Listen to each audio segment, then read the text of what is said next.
दोस्तों, कोई किसी के भाग्य का नहीं खाता। अगर आपको लगता है कि हम किसी और के भाग्य के खाते हैं तो ये कहानी आपके लिए है। आप इस कहानी में हमारे साथ अंतिम तक बने रहे, क्योंकि यह कहानी आपकी जिंदगी बदलने वाली है। तो चलिए बिना टाइम वेस्ट किए कहानी को शुरू करते हैं। कहानी में आगे बढ़ने के लिए हमारे चैनल को सब्सक्राइब जरूर करें। तो चलिए आगे बढ़ते हैं। एक जंगल में एक विशाल बरगद का पेड़ था, जहां एक बाज पक्षी रहता था। उस बरगद से थोड़ी ही दूर पर एक बिल था। उस बिल में एक सर रहता था।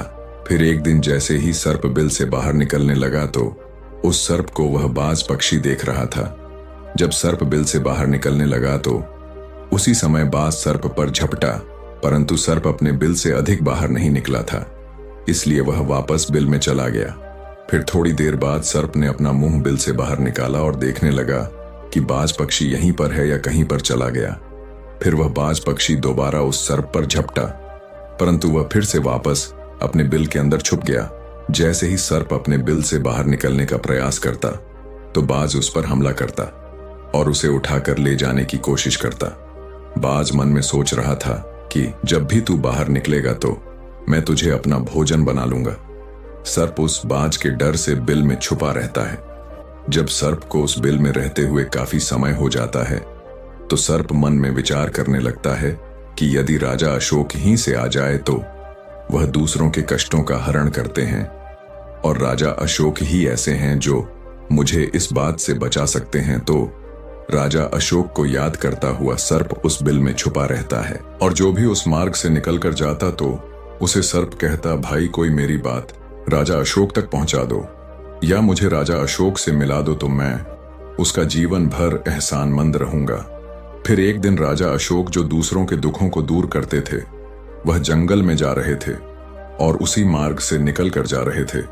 तभी सर्प को पता चला कि रास्ते से कोई जा रहा है, तो वह सर्प बिल के अंदर से ही कहने लगा, भाई कोई मुझे राजा अशोक से मिला दे तो मैं उसका जीवन भर एहसानमंद रहूंगा। यह बात जब राजा अशोक ने सुनी तो राजा अशोक कहने लगा, क्यों भाई, आपको राजा अशोक से क्या काम है?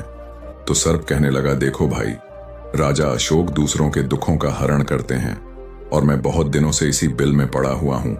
मैं बहुत दुखी हूं। यदि मैं इस बिल से बाहर निकलता हूं तो इस वृक्ष पर एक बाज पक्षी का निवास है।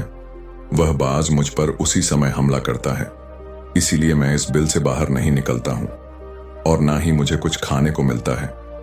मैं ऐसे ही इस बिल में पड़ा हुआ हूं, ऐसे ही अपना जीवन व्यतीत कर रहा हूं। राजा अशोक कहने लगे, हे सर्प, मैं ही राजा अशोक हूं, बताओ तुम्हारे कष्ट का निवारण कैसे करूं?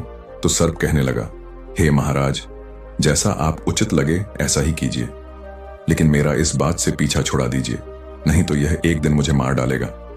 राजा अशोक कहने लगे, हे सर्प, तुम कहो तो मैं तुम्हें इस वन में कहीं दूर छोड़ दूं।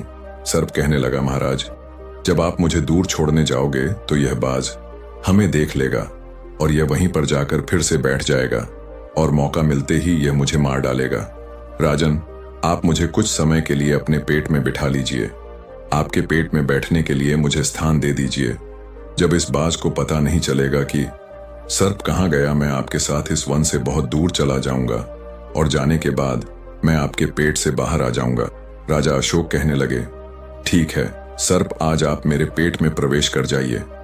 राजा अशोक अपना मुंह खोल देते हैं और वह सर्प राजा अशोक के पेट में प्रवेश कर जाता है। जब राजा अशोक वन में आगे गए और आगे काफी दूर पहुंचने के बाद उस सर्प से कहने लगे, हे नागराज, मेरे पेट से बाहर आ जाइए। अब यह सुनसान वन है, इसमें कोई बाज आपको परेशान नहीं करेगा। ये बात सुनकर नागराज कहने लगा, नहीं महाराज, अब मैं आपके पेट से बाहर आना नहीं चाहता।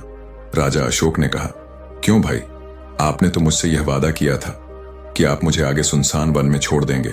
अब क्या हुआ, सुनसान वन आ गया, अब आप बाहर निकलिए। सर्प कहने लगा, देखो महाराज, जैसा रहने का आनंद आपके पेट में है वैसा उस बिल में नहीं मिलता। अब मैं तुम्हारे पेट से कभी बाहर नहीं निकलूंगा। राजा अशोक मन में सोचने लगे कि यह तो बड़ा ही दुष्ट सर्प है, अब मैं क्या करूं? और उसके जहर के प्रभाव से राजा अशोक का पूरे शरीर से कोड़ी फूटने लगा। महाराज अशोक ने मन में सोचा कि अब यदि मैं राजधानी को वापस जाऊंगा तो यह अभी संभव नहीं है, क्योंकि मैं इस वक्त कोड़ी हो गया हूं और मुझे इसी वन में रहकर इस नागराज से छुटकारा पाना है। यह सोचकर महाराज अशोक एक पेड़ के नीचे झोपड़ी में सो जाते हैं। उनके शरीर से कोंक टपकने लगा और बदबू आने लगी, जो कि सर्प का जहर था। सर्प कुंडली मारकर राजा अशोक के पेट में बैठा हुआ था। राजा अशोक उस वन में पड़ी हुई एक कोड़ी की हालत में है। उन्हीं के समय एक प्रसिद्ध श्रावस्ती नगरी के महाराजा थे प्रताप सिंह। महाराजा प्रताप सिंह के 3 पुत्रियां थीं और राजा प्रताप सिंह बड़ा अहंकारी और बड़ा ही अभिमानी राजा था। फिर एक दिन उसने अपनी तीनों बेटियों से पूछा कि बताओ, तुम किसके भाग्य का खाती हो? फिर उनमें से 2 बेटियां तो राजा के डर से कहती हैं कि पिताजी, हम तो आपके भाग्य का ही खाते हैं। परंतु उनमें से राजा की एक अवंतिका नामक बेटी थी। वह अवंतिका अपने पिता प्रताप सिंह से कहती हैं, नहीं पिताजी, मैं किसी के भाग्य का नहीं खाती हूं, मैं तो केवल अपने ही भाग्य का खाती हूं।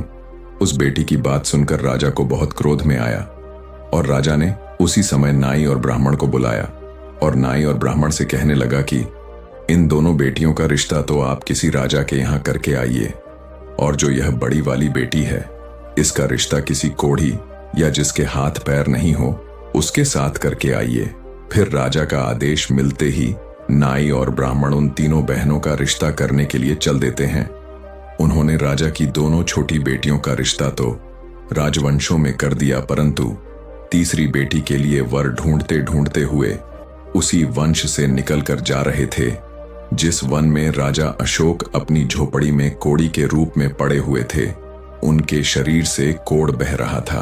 तो राजा अशोक को देखकर नाई और ब्राह्मण आपस में कहने लगे, इससे अच्छा तो कोई व्यक्ति हमें नहीं मिलेगा, इसीलिए इसके साथ ही राजा की लड़की का संबंध करके चलते हैं।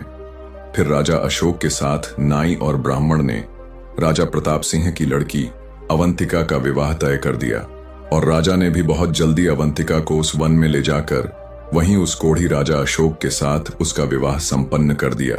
राजा अशोक जैसे महापराक्रमी राजा समय की चपेट में आ गए और एक कोढ़ी का जीवन गुजार कर रह गए। वह लड़की बड़ी ही पतिव्रता थी। वह अपने पति राजा अशोक की सेवा करती थी और वह दोनों छोटी बहनें जो थीं, वह बड़े बड़े राजाओं के घर में गई तो वह तो आराम की जिंदगी जी रही थी, लेकिन अवंतिका राजा अशोक के साथ दुखी जीवन काट रही थी। जब उस झोपड़ी में रहते रहते अवंतिका को राजा अशोक के साथ बहुत दिन बीत गए तो उस झोपड़ी के पास एक पीपल का वृक्ष था और उस वृक्ष के नीचे एक दूसरा सर्प का बिल था। एक दिन अशोक सो रहे थे और रात्रि का समय था। अवंतिका महाराज अशोक की सेवा कर रही थी। उसी समय उस बिल से एक सर्प बाहर निकलता है और बाहर निकलकर जो राजा अशोक के पेट में सर्प था, उस सर्प से कहने लगता है, अरे दुष्ट, अपने वचन से मुकर गया। तूने तो महाराज अशोक से कहा था कि मैं दूर वन में जाकर तुम्हारी पेट से बाहर निकल जाऊंगा, और अब तू ऐसे परोपकारी राजा की पेट में जाकर बैठ गया है। तुम्हारे जहर के कारण राजा के पूरे शरीर से कोढ़ निकल आया। तुझे शर्म नहीं आई कि तूने कितना गलत काम किया है? इतने समय में राजा अशोक ना जाने कितने ही जीवों का दुख दूर कर चुके हैं। वह आगे कहता है, यदि कोई सुन रहा हो तो मैं तेरे मरने का उपाय बताता। यदि कोई गंगा जल लाकर इस राजा को पिला दे तो उसी समय तेरे 100 टुकड़े हो जाएंगे और मल के रास्ते से बाहर निकल जाएगा। अब राजा के पेट के अंदर बैठा हुआ जो सर्प था, वह दूसरे सर्प से कहने लगा, तेरे जैसा भी मैंने कभी नहीं देखा। धन के खजाने पर कुंडली मारकर बैठा है। यदि यह धन मानव समुदाय के कल्याण के लिए लगाया जाता तो इससे न जाने कितने मानवों का भला होता। मैं भी तेरे मरने का उपाय बताता हूं। यदि कोई सुन रहा हो तो कोई पीपा तेल गर्म करके तेरे बिल में डाल दे तो उसी समय तू नष्ट हो जाएगा, और इस बिल वाले स्थान की खुदाई करेगा तो यहां पर अपार धन संपत्ति निकलेगी। इस बात को अवंतिका बड़े ध्यान से सुन रही थी। अवंतिका ने मन में विचार किया कि यह राजा अशोक है और इनके पेट में एक सर्प बैठा हुआ है, इस कारण महाराज के शरीर से कोढ़ निकल रहा है। तब वह बेचारी अवंतिका एक ऋषियों के आश्रम पर पहुंचती और उन ऋषियों से अनुरोध करती है कि महात्मा, मुझे एक गिलास गंगा जल की आवश्यकता है। ऋषियों ने पूछा, कौन हो और गंगा जल का क्या करोगी? तो अवंतिका कहने लगी, हे मुनिवर, मैं राजा प्रताप सिंह की बेटी अवंतिका हूं और मेरे पति के लिए मुझे दवा के रूप में गंगा जल चाहिए। और ऋषियों ने उसे एक गिलास गंगा जल दे दिया। अब अवंतिका गंगा जल लेकर जल्दी ही महाराज अशोक के पास पहुंची और पहुंचकर महाराज अशोक से कहने लगी, महाराज, यह दवाई है आपके कोट को सही करने के लिए, आप इसे ग्रहण कीजिए। राजा अशोक ने उस गंगा जल को पी लिया और जैसे ही उन्होंने उस गंगा जल का पान किया, थोड़ी ही देर में उस सर्प के उसी समय 100 टुकड़े हो गए। वह सर्प नष्ट हो गया और धीरे धीरे राजा के शरीर से बाहर निकल आया। अब तो राजा का कोंग धीरे धीरे सही होने लगा और कुछ ही दिनों में राजा बिल्कुल सही हो गया। राजा का पूरा उपचार हो गया और वह पहले की तरह स्वस्थ हो गए। अब अवंतिका कहने लगी, हे महाराज, मैं एक स्त्री हूं, इस शहर में नहीं जा सकती हूं। आप शहर में जाइए और एक पीपा तेल लेकर आइए। राजा अशोक ने पूछा, अवंतिका, उस तेल का तुम क्या करोगी? अवंतिका ने कहा, महाराज, आप पहले तेल का पीपा लेकर आइए, फिर मैं आपको बताऊंगी। फिर अवंतिका की बात सुनकर राजा अशोक बाजार में गए और वहां से एक पीपा तेल लेकर आए। फिर अवंतिका ने वहां आग जलाई और उस आग पर उस तेल को गर्म किया और गर्म करके उस सर्प के बिल में डाल दिया। जैसे ही उस बिल में वह गर्म तेल डाला गया तो सर्प की मृत्यु हो गई।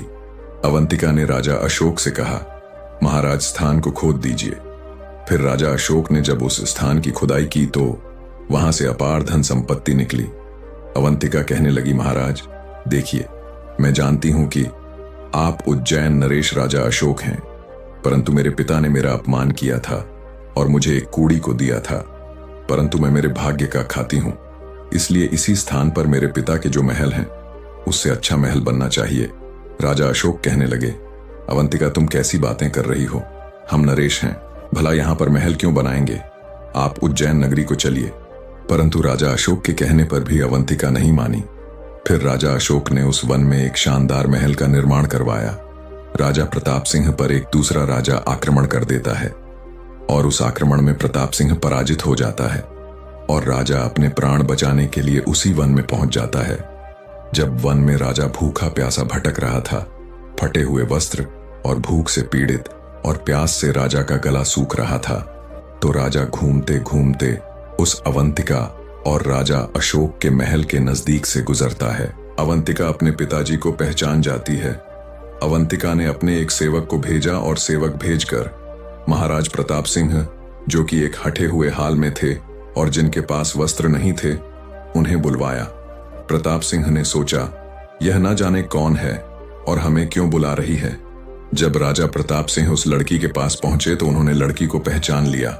अवंतिका प्रताप सिंह से कहने लगी, पिताजी, मैं वही अवंतिका हूं और मैं आपसे यह कहती थी कि मैं मेरे भाग्य का खाती हूं। देखिए, मैं मेरे ही भाग्य का खाती हूं, आपके भाग्य का नहीं पिताजी। मैं वही अवंतिका हूं और मैं आपसे यह कहती थी कि मैं मेरे भाग्य का खाती हूं। देखिए, मैं मेरे ही भाग्य का खाती हूं, आपके भाग्य का नहीं। आपने मुझे एक कूड़ी को दिया था, परंतु मेरे भाग्य में तो एक सम्राट लिखा था।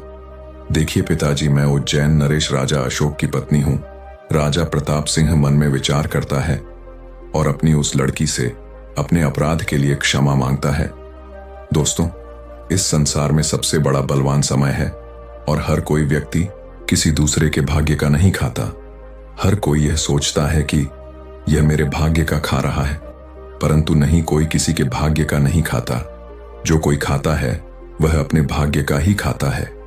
हर दाने दाने पर खाने वाले का नाम होता है। राजा अशोक महाराज प्रताप सिंह को अपने साथ उज्जैन ले आए और राजा अशोक ने अपनी सेना प्रताप सिंह के साथ भेजी और जिस राजा ने प्रताप सिंह को पराजित किया था उससे अपना राज्य वापस पा लिया। दोस्तों, अगर हम कर्म नहीं करते तो भाग्य भी उतना साथ नहीं दे पाता। एक प्रसिद्ध कहावत है कि भाग्य के भरोसे रहने वालों को उतना ही मिलता है जितना कोशिश करने वाले छोड़ देते हैं। इसका मतलब है कि यदि हम मेहनत नहीं करेंगे तो हमारे भाग्य में भी सफलता नहीं होगी। हमेशा याद रखें कि भाग्य हमारी मेहनत का परिणाम है। बिना प्रयास के कुछ भी हासिल नहीं होता, मेहनत करनी ही पड़ती है। एक और कहावत यह है कि भाग्य से ज्यादा और समय से पहले किसी को कुछ नहीं मिलता। इसका मतलब यह है कि सही समय पर सही कार्य करना ही सफलता की कुंजी है। सही समय पर सही कदम उठाने से हम अपने भाग्य को खुद लिख सकते हैं। इसलिए हमें यह समझना होगा कि भाग्य की भूमिका महत्वपूर्ण है, लेकिन उससे भी ज्यादा जरूरी है हमारे कर्म, हमारी मेहनत और प्रयास हमें जीवन में ऊंचाइयों तक पहुंचा सकते हैं। आज से ही अपने लक्ष्यों की ओर कदम बढ़ाएं, क्योंकि आपकी मेहनत ही आपके भविष्य का निर्माण करती है। दोस्तों, अगर आपको यह कहानी पसंद आई हो तो हमें कमेंट करके जरूर बताएं कि आपको इसमें सबसे अच्छी बात क्या लगी, और हाँ, हमारे चैनल को सब्सक्राइब करना ना भूलें ताकि आपको ऐसी ही और भी प्रेरणादायक कहानियां मिलती रहें।